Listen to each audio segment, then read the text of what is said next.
Hello students, आज अपन linear algebra का third chapter basis and dimension शुरू करने जा रहे हैं। बहुत इंपॉर्टेंट चैप्टर है हायर क्लासेस के लिए भी। पहले basis of a vector space क्या होता है।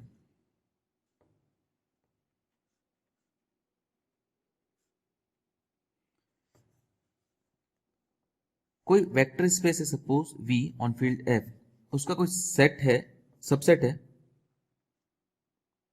S, ये बेसिस कहलाएगा। S is called basis of V if दो कंडीशन सेटिस्फाई होनी चाहिए। पहला कि जो S है वो लीनियरली इंडिपेंडेंट होना चाहिए। S is linearly independent. Second, S जो है V इज जनरेटेड बाय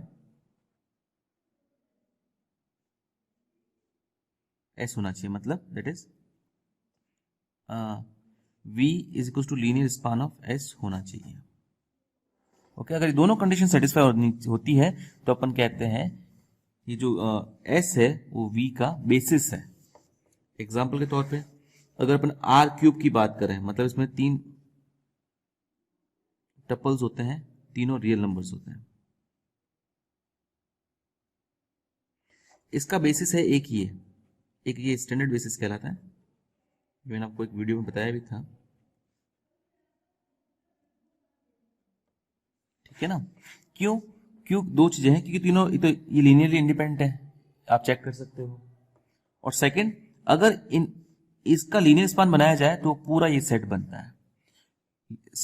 पूरा लीनियर स्पान का मतलब ये हुआ बेटा कि इसके लीनियर कॉम्बिनेशन से आप इस वेक्टर स्पेस का हर एक वेक्टर फॉर्म कर सकते हो। जैसे अगर आप मुझे बोलो कि अगर 5,7,-8 फॉर्म करके बताओ इसका एलिमेंट है, तो क्या करोगे आप। इस सपोज मैं मान लेता हूँ E1, ये आपका E1 हो गया, ये आपका E2 हो गया, ये आपका E3 हो गया ना। ये स्टैंडर्ड है इसलिए मैंने ये नाम दिए हैं। तो अगर आप E1 को मल्टीप्लाई करो 5 से, प्लस E2 को मल्टीप्लाई करो 7 से, और E3 को मल्टीप्लाई करो -8 से, तो ये -8 हो जाएगा 0 0, ये 7 हो जाएगा 0 0, ये 5 हो जाएगा 0 0। करस्पॉन्डिंग ऐड होंगे तो आपका ये वाला वेक्टर बन जाएगा। ओके,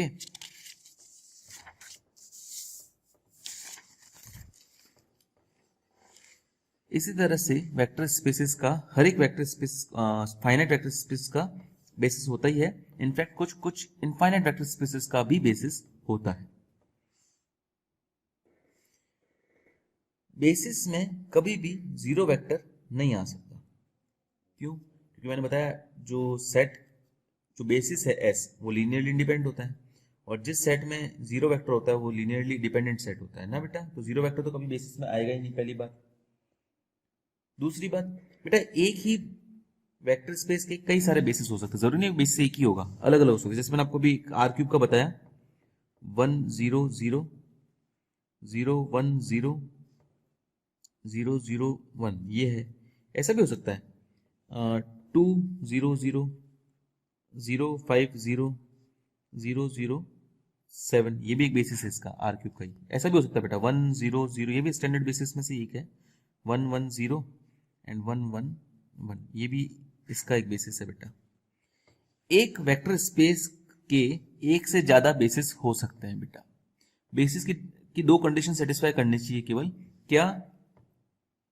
कि एक तो जो सेट है, सबसेट है, वो लीनियरली इंडिपेंडेंट वेक्टर्स का होना चाहिए, और दूसरी बात कि इनके लीनियर कॉम्बिनेशन से हर एक पॉसिबल वेक्टर, इसका हर एक पॉसिबल वेक्टर बन सके, मतलब इसका लीनियर स्पान जो है इसके बराबर होना चाहिए। ओके,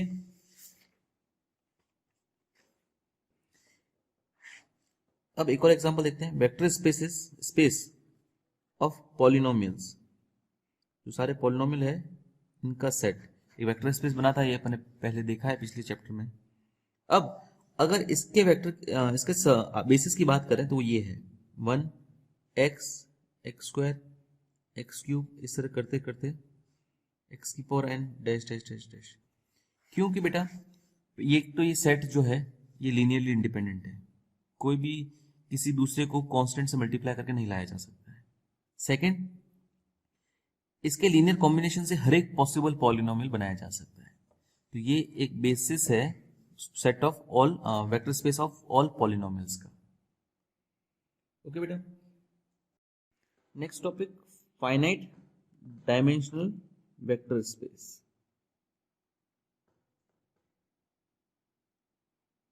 क्या होता है बेटा फाइनाइट डायमेंशनल वेक्टर स्पेस? अगर कोई वेक्टर स्पेस है VF, उसका ऐसा फाइनाइट सबसेट S मौजूद है सच दैट कि V जो है लीनियर स्पान ऑफ S, मतलब फाइनाइट सबसेट S मौजूद है जिसके लीनियर कॉम्बिनेशन से पूरा V बनाया जा सकता है, उससे ऐसे वेक्टर स्पेस को अपन फाइनाइट डायमेंशनल वेक्टर स्पेस कहते हैं। ओके, चलिए अब अपन आते हैं थ्योरम पे। थ्योरम 3.1, ये 2013 और 2014 दो बार आई हुई है। क्या बोल रहा है बेटा? Every finite dimensional vector space has a basis, मतलब कोई वेक्टर स्पेस है V है, ये फाइनाइट डायमेंशनल है, इसका मतलब इसका कोई ना कोई ऐसा सबसेट होगा, let S is the finite subset such that कि जो V है वो लीनियर स्पान ऑफ S है। तो S ऐसा ना ऐसा कोई ना कोई सबसेट होगा जिसका लीनियर स्पान V बनता हो।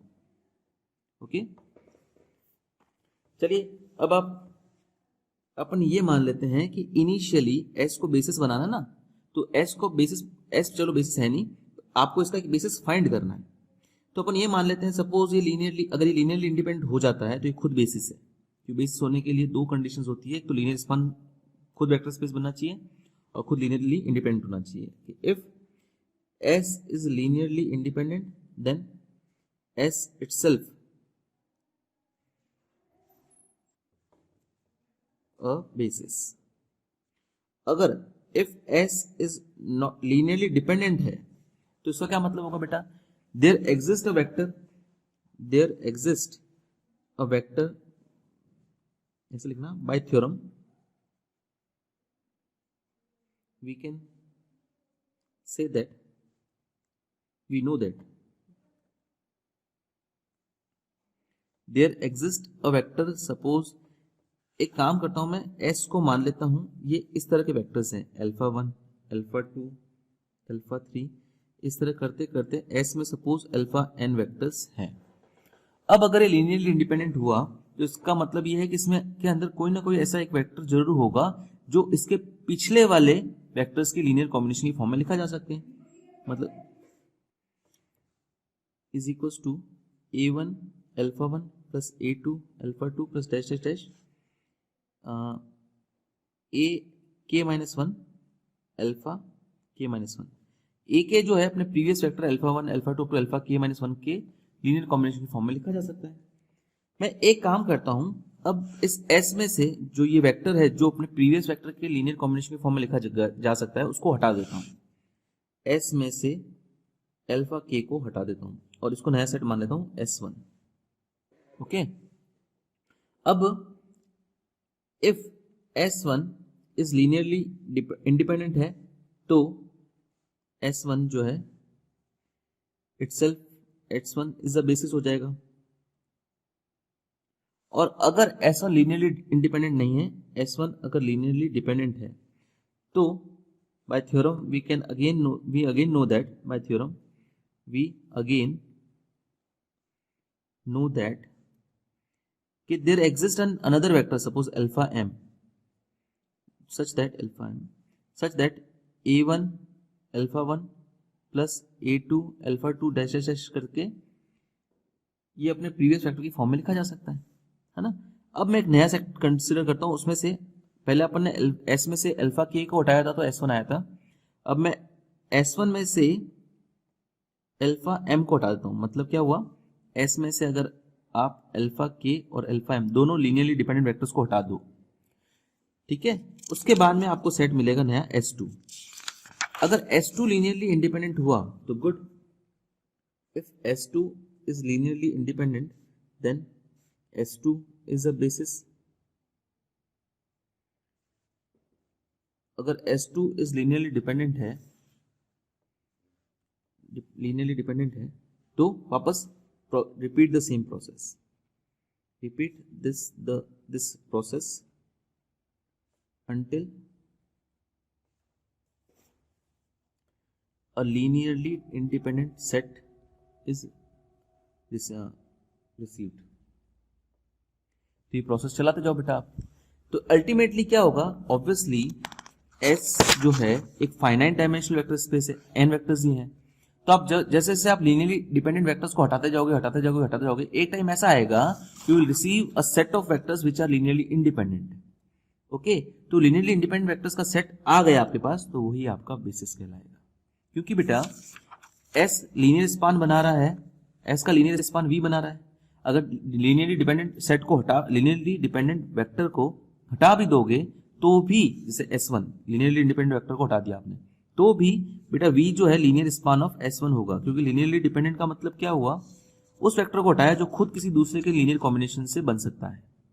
तो जब ये खुद दूसरे किसी के लीनियर कॉम्बिनेशन से बन सकता है, तो इसका खुद का कोई कॉन्ट्रीब्यूशन नहीं होगा V के एलिमेंट्स बनाने में। ओके, तो लीनियरली डिपेंडेंट वेक्टर्स को हटाते जाने पर ये V जो है लीनियर स्पान तो बनेगा ही बनेगा, जो रिमेनिंग सेट आ रहा है। तो इस तरह करते करते जब अपन सारे लीनियरली डिपेंडेंट वेक्टर्स हटा देंगे तो अल्टीमेटली आपको जो सेट मिलेगा वो लीनियरली इंडिपेंडेंट वेक्टर्स का मिलेगा, और वो V उसका लीनियर स्पान V जरूर होगा।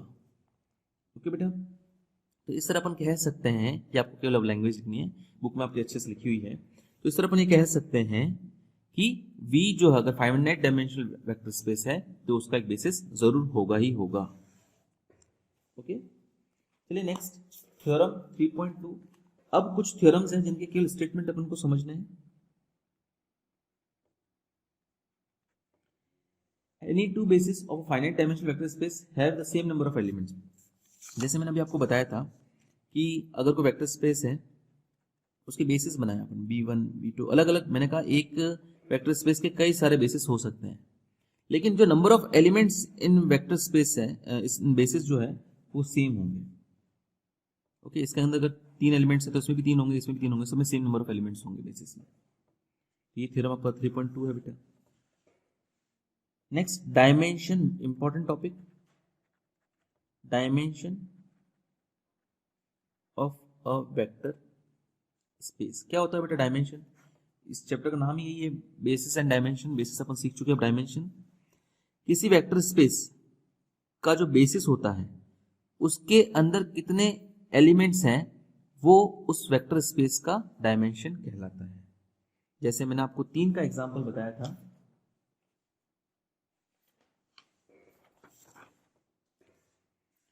R³ का जो वेक्टर स्पेस है इसके हर एक बेसिस में 3 वेक्टर्स आ रहे हैं। इसका मतलब इस R³ का जो डायमेंशन है वो 3 है। ध्यान रखिए, ये कहना ठीक रहेगा कि इसके हर एक बेसिस में 3 वेक्टर्स हैं, ये कहना ठीक नहीं रहेगा कि हर एक 3 वेक्टर्स वाला जो सेट है वो इसका बेसिस है। ओके, मतलब अगर मैं कोई सेट लिख दूं S 1 0 0 2 0 0 और 3 0 0 3, तो देखिए ये जो सेट है ये इसका बेसिस नहीं है, 3 वेक्टर्स भले ही हो। क्यों? क्योंकि तो ये लीनियरली डिपेंडेंट नहीं है, इंडिपेंडेंट नहीं है, इसको 2 से मल्टीप्लाई करके ये लाया जा सकता है।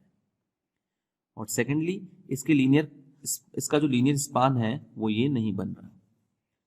तो ध्यान रखना हर एक बेसिस में सेम नंबर ऑफ एलिमेंट्स होंगे, और बेसिस के अंदर जितने एलिमेंट्स होंगे वो उसका डायमेंशन कहलाएगा। अगर अपन पॉलिनोमियल का वेक्टर स्पेस की बात करें, जो मैंने आपको बताया था इसका जो बेसिस है वो ये था 1। इस बार अपन वीक बात करते हैं, set of polynomial of degree n की बात करें, ठीक है। तो इसके बेटा डिग्री n तक के पॉलिनोमियल इसमें आएंगे v में, तो इसका जो बेसिस होगा ना बेटा वो ये होगा xn तक। तो इसके अंदर अगर आप नंबर ऑफ एलिमेंट्स काउंट करेंगे ना तो x की पावर 1 से लेकर n तक और ये एक्स्ट्रा, तो इसका जो डायमेंशन होगा, डायमेंशन ऑफ v ऐसे लिखा जाता है, डायमेंशन ऑफ v वो होगा n+1। देखो ये 1 2 3 n तो ही हो गए और एक एक्स्ट्रा n+1 एलिमेंट्स है ना बेसिस में, तो इस set of all polynomials of degree n जो है उसका डायमेंशन n+1 है। Next, some properties of finite dimensional vector spaces, theorem 3.3 extension theorem. इसका भी मैं आपको स्टेटमेंट ही समझा रहा हूं। every linearly independent subset of a finite dimensional vector space VF is either a basis or can be extended to a basis। मतलब क्या होगा बेटा, अगर कोई वेक्टर स्पेस है V, इसका सबसेट है S, वो लीनियरली डिपेंडेंट है, तो या तो ये बेसिस होगा क्लियरली, अगर लीनियरली इंडिपेंडेंट है और एडिशनली लीनियर स्पान भी बना रहा है V, इसका लीनियर स्पान V बन रहा है, तो ये खुद बेसिस हो गया। और अगर ये बेसिस नहीं है तो इसके अंदर कुछ वेक्टर्स डाले जा सकते हैं एक्स्ट्रा, जिसको डालने पर ये जो सेट है एस है वो वेक्टर स्पेस V का बेसिस बन जाए, मतलब can be extended to form a basis. Obviously example समझाता हूं मैं, जैसे आपको आर क्यूब आप सब जने अच्छे से जानते हैं, ए बी सी है, such that A B C जो है वो रियल नंबर होने चाहिए, 1 0 0 0 1 0, ठीक है। अब ये जो सेट है S, ये सबसेट है आर क्यूब का, ये एक लीनियरली इंडिपेंडेंट वेक्टर्स का सेट है, लेकिन ये बेसिस नहीं है। इसमें अगर आप एडिशनली S यूनियन ये वेक्टर डाल दो 0 0 1, तो ये जो नया सेट बनेगा S1 ये बेसिस होगा, ठीक है ना। इस तरह में कहने का मतलब ये है कि हर एक लीनियरली इंडिपेंडेंट सबसेट जो है वो या तो खुद बेसिस होगा या उसमें कुछ और डालकर उसको बेसिस बनाया जा सकेगा। नेक्स्ट थ्योरम 3.4,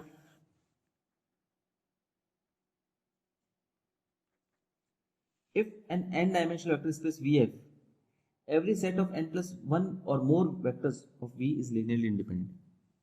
Obviously अगर कोई वेक्टर V है, F है, इसका डायमेंशन है n, डायमेंशन ऑफ V जो है वो है n, तो अगर इसका कोई सबसेट लिया जाए जिसके अंदर n plus 1 number of elements हो, तो वो श्योरली लीनियरली डिपेंडेंट ही होगा। मतलब किसी वेक्टर स्पेस जिसका डायमेंशन n हो, उसके अंदर एटमोस्ट आप n वेक्टर्स लीनियरली इंडिपेंडेंट निकाल सकते हो। जैसे आपने एक और वेक्टर n प्लस 1 वेक्टर ले लिया तो श्योरली लीनियरली डिपेंडेंट ही होगा।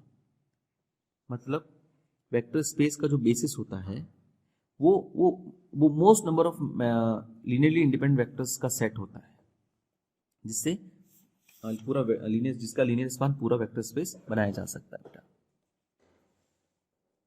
Next, dimension of subspace.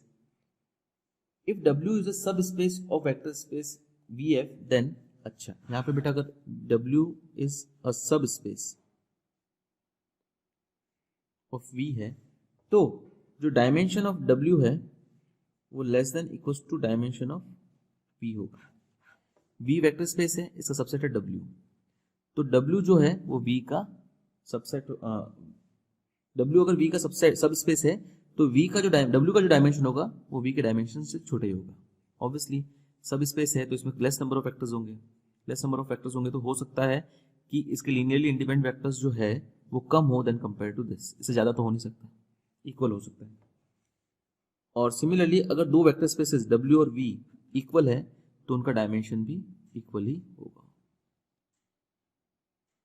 ये मैंने आपको बताया, अगर वेक्टर्स सेम है तो आप कितने भी बेसिस बना दो, सेम नंबर ऑफ एलिमेंट्स होंगे, मतलब डायमेंशन हमेशा सेम ही होगा। तो अगर वेक्टर सेम है तो